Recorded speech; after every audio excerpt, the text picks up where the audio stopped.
Dahil nga naman napag-crave ang hinday nyo, eto tuloy napaggastos na naman tayo. So, panindigan na natin to. Let's go! Tara, samahan niyo ako gumawa ng isang simpleng recipe ng chicken macaroni. Meron na ako ditong nakasalang na tubig at inilagay ko na rin ng isang kutsara ng asin. At sa isang maliit na kawali naman, ay nakasalang na sa kumukulong tubig ang breast part ng manok na ating gagamitin.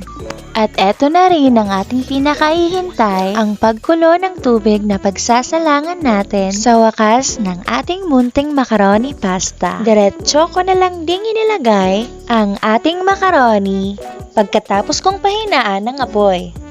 Simmer lang din natin to ng ilang minuto at takpan natin to. Pagkakulo naman mga memabels ay haluin at hanguin natin to. Pagkatapos mga memabels ay inilagay ko naman ang manok na hiniwa-hiwalay ko kanina. Isinunod ko ang napakasarap na cheese, nun din ang ating mga munting pasas at carrots naman para medyo healthy ang ating macaroni. Gatas na creme densada, kahit anong brand pwede na yon.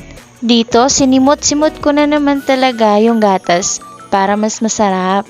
Inilagay ko na rin ang ating mayonnaise, kahit anong brand ay pwedeng gamitin. By the way, pinast forward ko na lang sa part na to habang hinahalo ng maigi ang ating chicken macaroni. Tsura pa lang mga may natatakam talaga ako. O diba, napaka-creamy ng kinalabasan? Kaya kung mag-crave kayo nito, nako, tsak na mabubusog talaga kayo. So, hanggang dito na lang ako. Thank you for watching mga memabels. Bye-bye!